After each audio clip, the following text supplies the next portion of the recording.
Bismillahirrahmanirrahim. Assalamualaikum warahmatullahi wabarakatuh. Waalaikumsalam. Ketemu lagi di channel YouTube Akbar Zainuddin. Inspirasi, motivasi, dan pengembangan diri. Kali ini saya di Ambarawa ya. Ini di depan saya ada alpukat gede-gede bener. Karena kita akan ngobrol santri alumni Gotor tahun 2002. Mas Agus Riyadi, petani alpukat yang sukses. Kita akan ngobrol bagaimana menjadi petani pengusaha alpukat yang sukses. Dan ini menarik sekali ya. Ternyata beliau juga mengembangkan kerjasama dengan berbagai lembaga, khususnya pesantren, bagaimana mengembangkan bisnis pohon-pohon alpukat ini di pesantrennya masing-masing. Assalamualaikum Mas Agus. Waalaikumsalam warahmatullahi wabarakatuh. Ustaz, Kebal hal. alhamdulillah kuluna fi amanillah. Nah, santri ini kok bisa jadi petani alpukat, gimana ceritanya? Antum The power of kepepet, Ustaz. Oh, Jadi sama halnya ketika kita di pondok itu, karena aturan, karena kondisi yang memaksa kita untuk harus bisa membagi waktu, membagi tenaga, membagi pikiran. Itulah pendidikan pesantren yang bisa kita aplikasikan di dalam dunia nyata. pepetnya bagaimana ceritanya itu?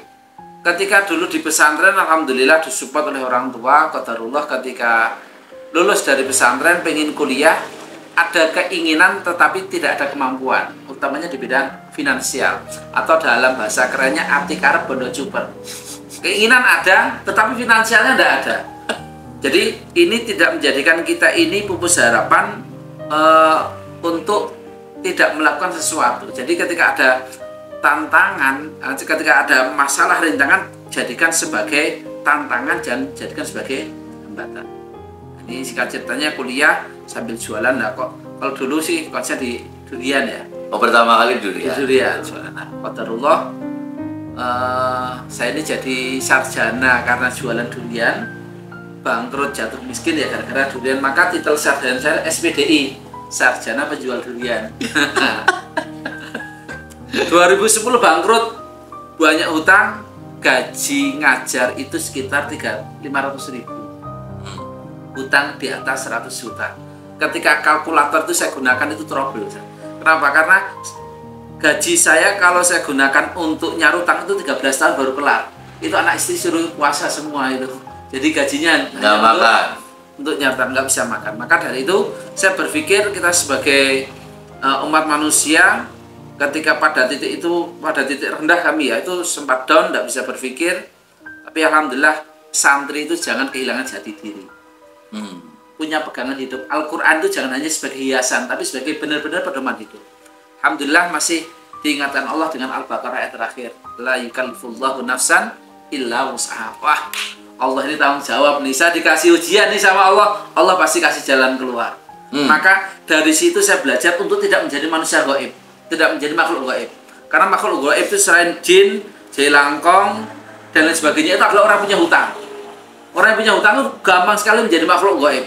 Di WA diblokir, didatengin, hilang. Nah itu ketika saya menjadi manusia penuh dengan masalah, ini saya nggak mau jadi makhluk gaib nih, maksud saya sama dengan jelangkong.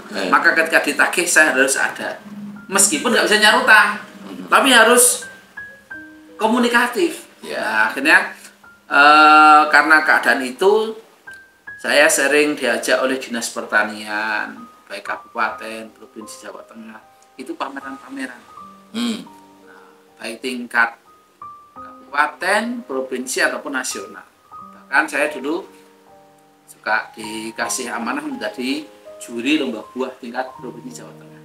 Nah, terus saya melihat loh, potensi alpukat ini bagus, tapi nggak dikembangkan. Kayak gitu. Terus lomba buah itu kan macam-macam, ada sawo, ada kelengkeng, ada pisang, hanya sekedar lomba, kemudian follow up-nya itu petani kayak ini cambuknya ini kurang toh gimana gitu loh. Jadi ya dapat piala, dapat uang udah senang, tapi tidak berkembang. Ketika ada alpukat itu ada yang juara, saya berpikir untuk mengembangkan. Saya mengawali dengan membuat kelompok tani. Modal duit tidak ada, modal lahan tidak ada, modal keilmuan tidak ada. Modal kami ini modal silaturahmi, karena apa yang disampaikan Rasulullah itu saya yakini kebenarannya. Man ahabba ayyub satalahu fi rizqihi wa yanfa'alahu fi atharihi fal yasil rahimahu. Modal saya ini, saya nggak punya harta, tapi saya punya tetangga. Modalnya adalah silaturahmi. Jadi alpukat tetangga ini 1 batang, 2 batang, saya gunakan untuk belajar, top working. Saya pangkas, belajar, saya sambungannya. Ada keluar alpukat-alpukat yang besar itu. Loh, jadi belajar sendiri? Iya. Ya. Nyambunginnya itu? Iya, belajar. Jadi ada namanya Mbah Kaji Turmanto, sini nih orang udah lumayan sepuh. Nah, beliau ini suka otak-atik nyambungin alpukat gitu loh. Nah, terus orang kalau butuh bibit ke beliau ini harus inden. Nah, karena beliau, wah saya dulu zaman mudanya sudah sampai kemana-mana, sekarang cukup di rumah. Saya dengan jiwa muda saya ini, wah harus bisa melompat lebih jauh. Alhamdulillah beliau ini orangnya ini yang sangat mau berbagi apapun, nggak cuma ilmu, materi pun beliau it's okay gitu loh. Belajar dari Mbah Haji Turmanto itu, semoga pahalanya terus mengalir kepada beliau. Amin. Belajar itu? Iya. Belajar membuat sambungan. Oh, nah, jadi bibit alpukat, jadi yang sudah ada terus disambung dengan yang lainnya. Bagus ya. Bahkan latihan nyambung itu pakai cutter yang sudah kusam itu, jadi karena sering diasah jadi tajam. Talinya pakai karung itu kita lepasin satu-satu buat nali itu. Jadi masih secara manual dan sangat murah semua. Maka ketika sekarang ada anak muda, yuk kita berwirausaha, yuk kita bertani, alasannya nggak punya modal, itu berarti tidak bersyukur sama Allah. Ini modal kita ini kan ini, ya kan? Modal materi kalau nggak pakai ini habis. Tanpa modal materi kalau ini digunakan tidak ada habis. Setelah bisa nyambungin terus ngapain? Nah, karena nggak punya lahan kan pengen nanam nih. Maka jadi belum punya lahan? Nggak punya. Maka ketika saya membuat bibit, promosi itu adalah yang saya pamerkan milik tetangga-tetangga. Ini sampai tamu tak gandeng, yuk lihat ini apakah jenis ini jenis ini. Bagus. Jadi tetangga saya untung dapat buahnya, saya untung dapat promosinya. Jadi simbiosis mutualisme. Oh, jadi ditanam di tetangga itu? Iya. Oh, sampai jadi itu kayak etalase utama gitu lah ya? Iya. Dan rumah saya itu dalam. Jadi dulu belum ada Google Map. Ya. Jadi Google saya itu tetangga-tetangga saya. Jadi saya sangat beruntung di sini, saya sebagai pendatang, tetangga saya ini baik-baik. Karena hampir tiap hari saya repotin. Nah itulah makanya betapa pentingnya kita ini harus hidup baik dengan tetangga. Karena ada apapun pasti tetangga yang kita repotkan. Jadi mulai pertama itu etalasenya di rumah tetangga ya. Setelah itu, nah udah berkembang. Promosi itu saya gencarkan. Dulu bikin banner, kemudian saya tempel di pohon-pohon, ya gambar seperti itu. Kemudian jualannya apa waktu itu? Ya bibit dan buah. Jualan bibit dan buah. Iya.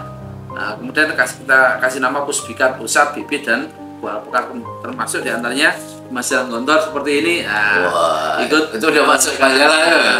Nih, jadi beberapa kali edisi. Udah tokoh juga ini ya. Udah di majalah Trubus. Majalah Gontor. Terus ini majalah apa lagi? Oh, majalah Gontor juga. Ini majalah Trubus. Ini beberapa kali terbit. Kalau ini kayak saya nggak bayar. Kalau di majalah Trubus ini. Trubus juga ya. Orang datang ya. Kemudian di di TV, ada di Wisal TV, di SCTV. Ini alhamdulillah. Jadi ketika Allah memang sudah menghendaki, tidak ada yang mustahil. Semuanya itu berjalan dengan sendirinya, semuanya dengan diberikan kemudahan.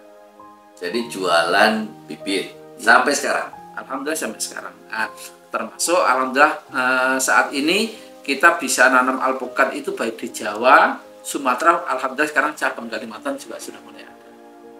Nanam alpukat, nanam sendiri atau bagaimana? Nah, ini model kerjasama. Ada beberapa pilihan. Contoh ini si A, kerjasamanya apa? Saya ini punya lahan, saya bisa tanam, tapi jualnya bagaimana? Nah, kerjasamanya hanya di masalah penjualan saja, sehingga petani tidak bingung masalah pemasaran produk. Ini alhamdulillah sudah berjalan banyak. Jadi di sini menerima produk-produk dari petani. Iya. Oke. Kedua, petani ini punya lahan tapi tidak punya duit. Kita investasi di situ, investasi bibit. Kita transfer knowledge juga kepada petani tersebut. Akhirnya bagi hasil sekian persen untuk petani, sekian persen untuk pusbikat, sekian untuk koordinator, sekian persen untuk zakat. Jadi kalau yang kita invest itu paket zakat wajib. Nah, zakat itu tidak kita tarik ke pusbikat pusat, tapi kita tasarufkan di mana tanaman itu ditanam atau di daerah tersebut. Itu untuk yang investasi. Nah, kemudian untuk pondok pesantren bisa juga kita dengan namanya program wakaf 50%. Ini menarik nih untuk yang pesantren nih. Yang tadi juga bisa sama ya, pesantren punya lahan. Bisa. Itu diinvestasi dari sini gitu ya. Bisa. Nanti tinggal bagi hasilnya. Ini yang kami invest ini minimal di 5 hektar. Kalau investasi minimal 5 hektar atau 1.500 pohon. 1.500 pohon ya. Ya. Oke. Kalau yang untuk investasi ya. Iya. Nah, kalau yang antum invest ini berarti bibit, pengolahan gimana? Nanti masyarakat di situ. Karena enggak, yang butuh biaya dari masyarakat juga. Dari masyarakat. Mereka kan bisa tumpang sari nih dengan sayuran, dengan cabai, dengan jagung. Nah, alpukat itu kalau ada tumpang sari bisa dikatakan Rp0 biaya perawatan. Jadi kalau kita tanam di sini ada cabainya, tanam alpukat di situ kan sudah ikut rawat. Dia gede dengan sendirinya. Tapi kalau tidak ada tumpang sarinya, maka rumputnya akan lebih subur duluan daripada alpukatnya. Mungkin alpukatnya mati atau enggak. Jadi tumpang sari itu sekaligus merawat alpukat. Ya. Oke, itu jadi skema investasi dari Pusbika. Iya. Skema ketiga. Skema ketiga tadi untuk pesantren ada program wakaf 50%. Wakaf 50%. Berapapun kebutuhan pesantren itu, 50%-nya adalah wakaf produktif. Nah, jadi contoh, antum ada pesantren mau tanam 1.000 pohon, 500 1 hektar itu berapa pohon? Maksimal 300. Oke, kira-kira katakanlah berarti 3 hektar ya, 1.000 pohon. Nah, 1.000 pohon, maka yang 500 pohon antum beli mandiri. Beli sendiri ya? Yang 500 kami wakaf. Jadi biar berirama, dalam artian itu pesantren ya bisa menanam, kami juga bisa ikut membawa harta kami ke akhirat. Karena tentunya saya mobil banyak ini tidak bisa tak bawa sendiri. Ya. Nah, saya punya mobil 5 itu paling enggak saya harus ngebon 4 supir yang lain biar mobil 5 itu bisa jalan berirama. Ya. Kalau tak supir sendiri saya mah diketawain tetangga kan, saya sambung-sambung ya kayak kereta ya. Ini Pak Agus ini akalnya udah hilang. Itu orang-orang tamak kan seperti itu. Maka biar harta saya ini bisa sampai ke akhirat, titiplah lewat pesantren dengan program wakaf 50%. Nah, yang pengelolaan itu berarti pesantren sendiri. Pesantren sendiri. Berarti sudah tinggal hanya wakaf saja. Jadi kayak kemarin di Cimenteng ada Falah, alhamdulillah sudah ada di sana. Ini sudah apa? Sudah membu. Subang ya. Semua anak ya. Ya. Di Gontor kemarin juga sudah kita kirim bibit di Ponorogo. Ya. Tanamnya di Ponorogo. Ya, kemudian di Jombang, di Bumi Al-Quran juga sudah ada. Jadi di beberapa tempat sudah ini ya. Kalau petani tanam alpukat bisa mampu. Jadi gini, kalau kita ingin menanam sesuatu itu yang penting tentukan dulu pasarnya. Tujuannya dulu kan gitu. Iya. Kalau tujuannya sudah jelas, pasarnya jelas, mau produk apapun tidak masalah saya kira. Jadi kenapa kalau saya memilih alpukat?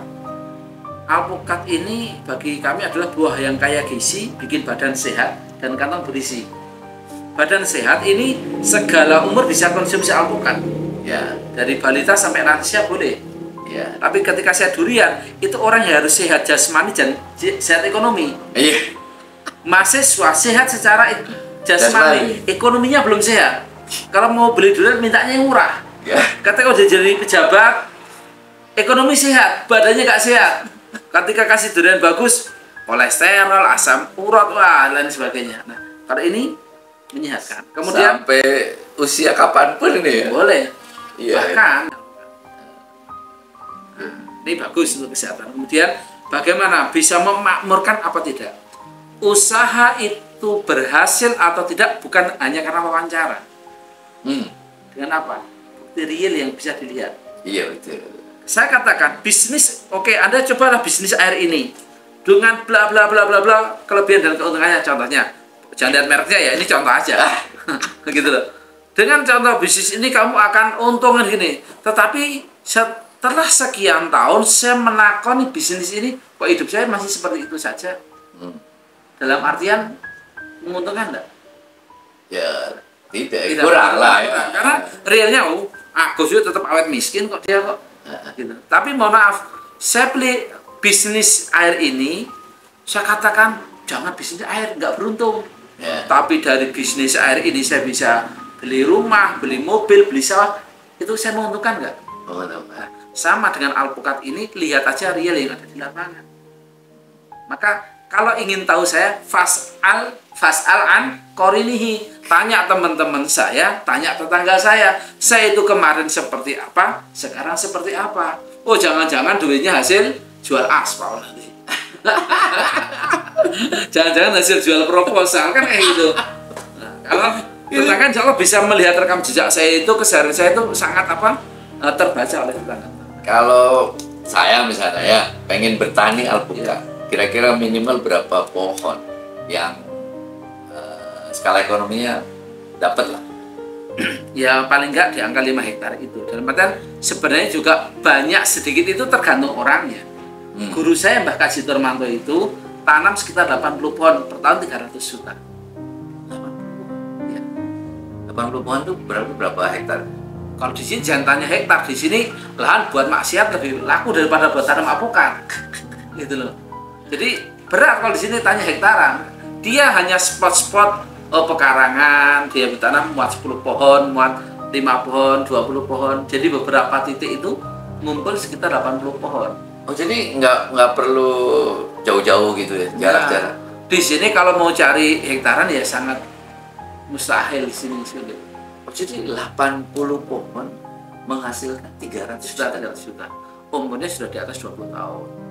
Nah, umur albumnya, pohonnya ya. Gede-gede. Jadi satu pohon itu ada yang 3 kintal, 5 kintal. Yang gede sampai berapa tahun memang? Kayak mangga. Jadi semakin besar pohonnya semakin banyak buahnya. Ada yang buat satu pohon itu 1 ton. Satu pohon itu. Selama dalam 1 tahun? Dalam 1 tahun. 1 ton? Iya. Di depan rumah itu. Jadi investasi ini sebenarnya jangka panjang ya? Jangka panjang. Tetapi ini mohon maaf, kalau kita mau berbisnis, jangan jadikan keuntungan ini sebagai tujuan utama. Karena inilah pentingnya sebuah niat ya. Ketika niatnya kacau, maka semuanya akan dinominalkan. Nah, ketika tujuannya duniawi, maka tidak akan pernah tercapai. Jadi apa yang disampaikan Pak I, ambillah perjalanan yang jauh, karena perjalanan yang dekat pasti akan kamu lalui. Ikut ya. Nah, kalau tujuan kita akhirat, maka dunia pasti kita dapat. Sama, ketika kita menanam alpukat, jangan hanya cari cuannya saja. Bismillah, memakmurkan bumi. Bismillah, sedekah oksigen. Bismillah, kalau ada hewan binatang yang hinggap ikut makan, silakan. Bismillah, bisa sedekah kepada tetangga. Nyatanya dengan sedekah itu tidak menjadikan kita semakin miskin. Kadang mohon maaf, ada nilai kebaikannya. Kadang kita tanam buah, kadang ada yang dicuri orang. Kalau kita orangnya hanya hitungan nominal, itu semua akan ketemunya masalah hukum dengan si A, masalah hukum dengan si B. Kalau kita lihat Allah dicolong, ya alhamdulillah pohonnya masih, besok berbuah lagi. Iya. Gitu loh. Kita bikin slow gitu loh, nggak usah terlalu kaku-kaku. Gitu loh. Jadi para santri gitu ya, alumni, yang penting kreatif ya sebenarnya. Iya. Jangan takut, jangan bingung gitu ya. Pasti Allah kasih jalan ya. Ya Allah. Dan beruntunglah untuk teman-teman mungkin yang melihat ini yang saat ini baru diuji ya. Iya. Yakinlah ujian itu menjadikan kita akan naik kelas. Kalau nggak pernah diuji, nggak pernah naik kelas. Gitu? Kalau nggak pernah disetar di Gontor, saya tidak akan menjadi santri di Gontor. Karena saya sering dihukum, ya akhirnya kan naik mentalnya kan semakin kuat. Diuji naik kelas, dari kelas 1 naik kelas 2, naik kelas 3 kayak gitu lah. Sama dunia ini, kalau kita tidak pernah diuji dengan kesusahan, kemungkinan besar kita jadi orang yang takabur. Nah, kalau diuji mungkin hari ini usahanya bangkrut, ya syukur alhamdulillah Allah masih perhatian. Yakinlah innam al usri yusra, di balik kesulitan-kesulitan pasti ada kemudahan, ada jalan. Sampai kapan itu kita bisa bertahan misalnya dari keterpurukan gitu ya? Itu berapa lama itu? Kalau saya alhamdulillah tidak pernah lama karena saya penggemarnya Fast and Furious ya. Jadi semua itu harus cepat ya. Saya itu di Gontor itu meskipun masuk mahkamah, lihat mahkamah, piring itu udah saya siapkan di bawah lemari, kartu makan udah di kantong. Jadi meskipun masuk mahkamah, saya pasti lari dulu ke dapur, makan baru masuk mahkamah. Mau dihukum, mau apa, yang dia udah makan. Nah, jadi memang sudah terbiasa terpola cepat. Saya terpuruk itu 2010, alhamdulillah 2013 itu sudah apa? Caranya bangkit gimana? Jangan jadi makhluk gaib. Hadapi itu. Hadapi semua itu gini loh. Kalau kita bangkrut, kita punya hutang sama orang, kita menyerahkan diri, tidak pantas sembelih kok sama dia kok. Contoh saya hutang sama antum, hutang. Ada Ustaz Akbar Zainuddin nih, saya ngumpet, antum tambah jengkel nggak? Kalau saya belum mampu nyarutang, antum datang, tak bukakan pintu, monggo Ustaz, gimana Ustaz? Suguhi ala kadarnya semampu kita, bikin minum. Satu, minta maaf kita belum bisa memenuhi kewajiban kita. Doakan semoga selama saya belum bisa memenuhi kewajiban saya, maka jenengan dapat jalan keluar rezeki yang luas sehingga kebutuhan hajat antum bisa terpenuhi. Nah, ketika minta doa sebaliknya semoga saya juga bisa segera menyelesaikan tanggungan saya. Kalau saya seperti itu kira-kira sampai itu mau bawa bodyguard di sini nggak? Ya, memaklumi. Bisa memaklumi karena kan keadaan terpuruk. Tapi kalau dengan gini saya malah cari jalur hukum, cari pengacara, cari bodyguard, antum tambah jengkel nggak? Doanya jelek nggak? Iya. Lah iya. Tapi kalau kayak gitu antum ikhlas nggak? Doakan saya untuk bisa nyarutang. Nah itu loh, kita jangan jadi makhluk gaib gitu loh. Udah banyak masalah, cari tahu lagi tambah masalah. Gitu loh. Ya, maka kapan akan kelar masalah kita? Terakhir nih saat pesan buat teman-teman santri, alumni dan anak-anak muda yang mau jadi pengusaha nih, apa saja nih? Apa sih yang harus mereka siapkan? Kalau saya karena secara pendidikan itu tidak pernah pintar. Jadi hidup di Gontor itu hanya numpang hidup aja. Jadi yang penting lakukan saja gitu loh. Lakukan saja. Inilah bedanya Fasel Tas sama Fasel Pauk ya. Fasel Pauk kebanyakan mikir maka jarang jadi pengusaha. Ya kan? Karena terlalu pinter. Lah kita yang kelas-kelas bawah ini karena jarang mikir, yang penting lakukan saja. Jadi dengan berjalannya waktu itu kita akan pinter. Jadi kalau kita berwirausaha kemudian rugi itu tidak rugi, biaya bodoh. Nah, berarti saya bangkrut, ini biaya bodohnya segitu itu. Entah rugi 1 juta, 1 miliar, 2 miliar itu mungkin biaya bodoh. Biaya bodoh tahun itu. Kita kuliah aja bayar kok. Apalagi berwirausaha. Yang SKS-nya nggak jelas kan? Jadi bismillah, niati ibadah dan lakukan saja. Nanti dengan berjalannya waktu akhirnya saya kayak di alpukat. Saya nggak kenal, akhirnya tahu nyambung, tahu pupuk, tahu manjat, tahu pemasaran, itu berjalannya waktu. Gitu loh. Step by step insya Allah akan kita ada insya Allah, dan kita punya peluang yang sama. Jadi, siapapun, anaknya siapapun bisa berwirausaha. Yang penting mau lakukan saja. Lakukan. Kita sudah ganti kostum ini ya. Kita pengen tahu bibit dan pohon alpukat itu apa saja di sini Nisa. Kalau jenis alpukat itu puluhan, ratusan atau bahkan ribuan jenis. Jadi setiap contoh kita tanam biji, keluar alpukat itu bisa jadi varian baru. Karena nggak jelas nasabnya, hanya ada ibunya nggak ada bapaknya. Maka bin ini nggak ada. Maka kalau ingin binnya ada, nasabnya jelas, harus ada ibunya, ada bapaknya. Bapaknya apa? Ya dengan disambung itu. Seperti video yang banyak ditutup plastik itu dia baru disambung, baru dikawinkan. Nah kalau sudah dikawinkan, barulah, saya pengen pangeran atau kali bening ini, saya pengen Mickey, saya pengen aligator, saya pengen kendil, pengen kalau dan lain sebagainya, tergantung selera kita, mau kita kawinkan sama siapa. Bukan itu. Jadi bisa jadi bawahnya apa gitu, atasnya apa gitu. Iya. Jadi memang itu yang Memang begitu itu ya modelnya. untuk Persilangan itu. menemukan apa menjaga nasab itu biar tidak hilang. Nah ini nih, contoh ini kan sambungan di sini nih. Nah ini batang bawah dari biji. Oh. Nah di sini disambung, maka di sini udah bisa. Oh ini kita sambung dengan alpukat kali bening, maka nasabnya menjadi alpukat kali bening. Oh. Nah kalau seperti ini belakang ini masih dari biji. Dari biji gini kalau kita tanam saja tidak kita sambung, ini kan dari biji nih Ya.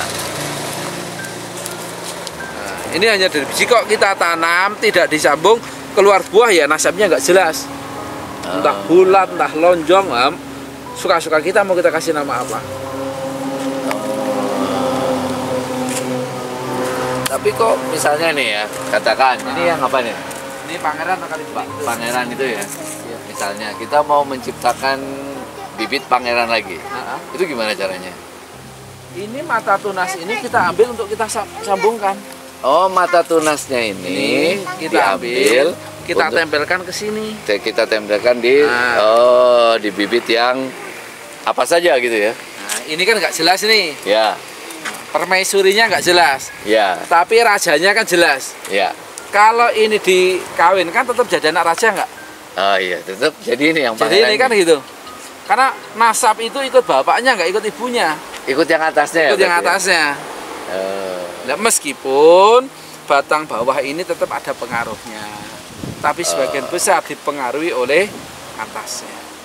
Oh, bibit ini berapa lama nih sampai bisa dijual itu? Macam-macam. Jadi kalau yang model disungkup itu mungkin hanya 2 bulan sudah mulai bisa disambung mungkin. Nah, kalau yang terkena panas itu lama, jadi paling enggak 4 bulan atau 6 bulan dan baru bisa kita sambung. Oh, 4 bulan sudah kuat dulu ya? Iya, kuat. Baru bisa disambung. Nah, oke. Oke. Kalau ini Range harga ini bibit-bibit nih. ini contoh nih kendil, ini wina. Pokoknya yang seperti ini harganya 50 ribuan. Oh, yang segini ini 50.000. Kurang lebih setengah meteran lah. Setengah meter Ada ya. yang dapat 60 cm, kadang 70. Tapi kita akarnya di angka. Ini berapa bulan mulai tanam pertama sampai? Wah, beda-beda. Oh, beda-beda Iya. tergantung Ada tadi yang cepat, penyilangannya ada yang- ya. iya.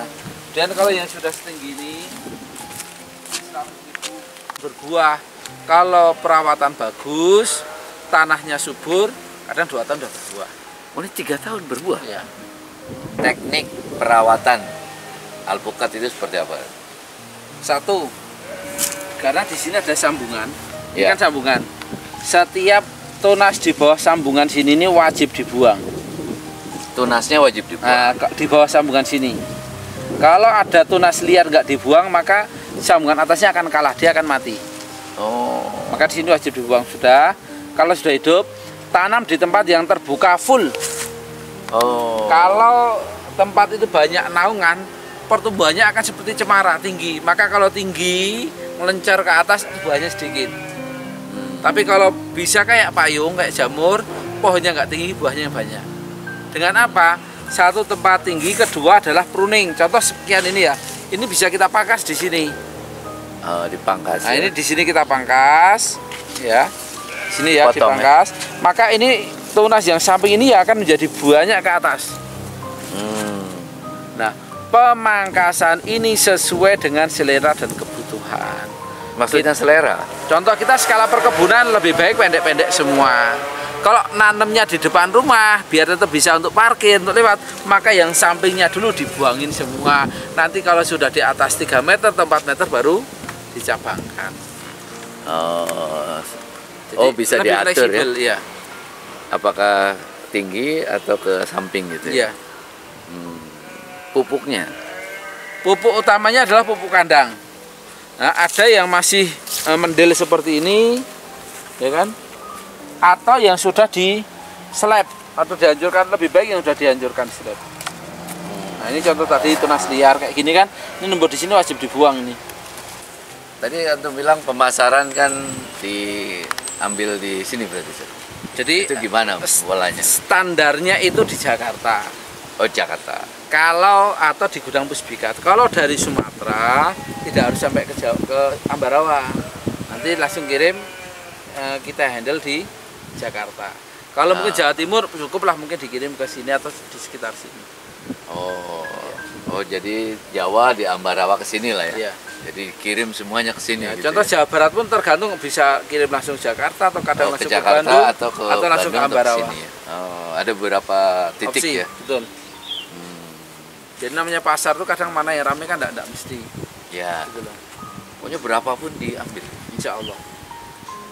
Ya, karena sampai saat ini juga masih kekurangan barang. Permintaan untuk ekspor itu kan sangat tinggi alpukat. Kita belum bisa mencukupi.